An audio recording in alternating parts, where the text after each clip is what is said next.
আল্লাহ ওই যে আপনার বান্দার নামাজ পড়া হয়ে গেছে, আপনার বান্দা বান্দিগুলো কাজ করা শুরু করে দিয়েছে, আপনার বান্দার শরীরের পাপকে বান্দার শরীরে চাপাইয়া দিব। আমার আল্লাহ পাক রব্বুল আলামিন ডাক দিয়ে কয়, ফেরেশতারে আমার বান্দার শরীরের পাপ বান্দার শরীরে চাপাইয়া দিও না, আমার এই বান্দার পাপগুলো নিয়ে যাইয়া জাহান্নামের আগুনের মধ্যে ফেলে দাও। কোন জায়গা?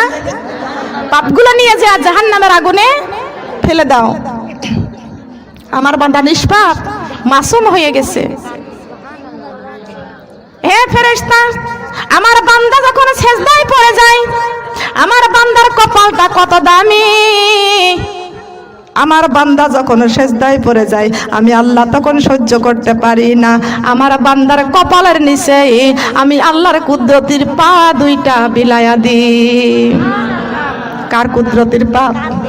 কার কুদরতির পা?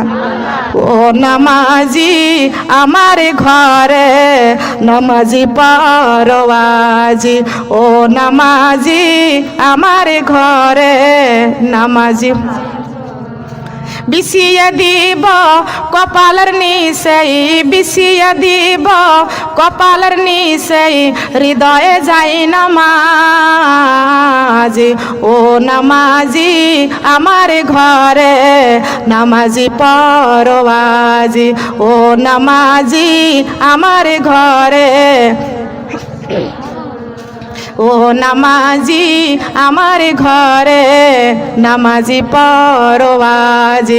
নামাজি যদি পররে বান্দা, নামাজি যদি পররে বান্দা পাইবারে জান্নাত, ও নামাজি আমার ঘরে নামাজি পরওয়াজি, ও নামাজি আমার ঘরে।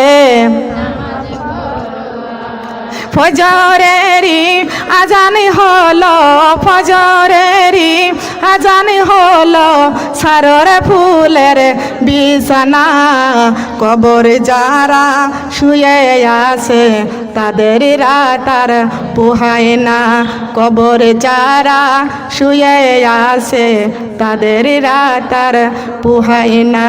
ডাহিন মাটি বামে মাটি নিচে মাটির বিছানা, নামাজি ছাড়া কবর গেলে, নামাজি ছাড়া কবর গেলে জাহান্নাম হবে ঠিকানা, ও নামাজি আমার ঘরে নামাজি পরওয়াজি, ও নামাজি আমার ঘরে।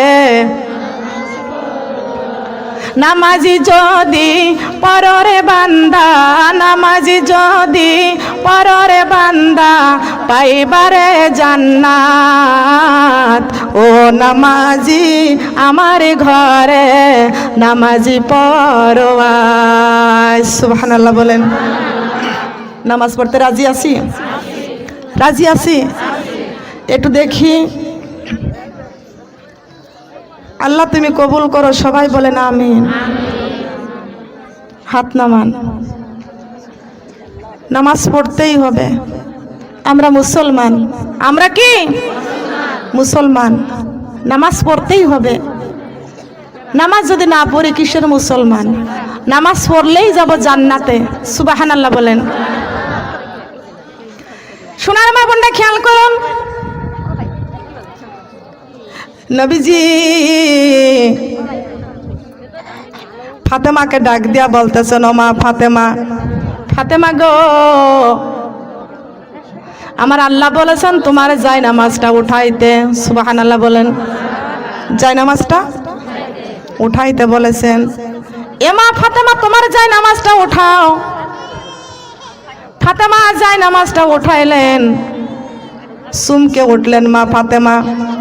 তাকায়া দেখতে পাচ্ছেন ফাতেমা যায় নামাজটা উঠানোর সঙ্গে সঙ্গে যায় নামাজের নিচ দিয়া গলিত স্বর্ণ আর রূপা যেন নহর বয়ে যাইতেছেন। ফাতেমা চমকে উঠেছে, ও বাবা, আমার যায় নামাজের নিচে এত গলিত স্বর্ণ রূপা, আমার যায় নামাজের নিচে দিয়া নহর বয়ে যাইতেছে কেন? আমার আল্লাহ বলেছেন আমার বান্দা বান্দি যখন নামাজের সেজদায় পড়ে যায় আমি আল্লাহর কুদরতের পাও দুইটা ওইখানে বিছাইয়া দিই আর আমি আল্লাহর কুদরতের পাও যেখানে যাই সেই জায়গাটা স্বর্ণের চাইতেও বড় দামি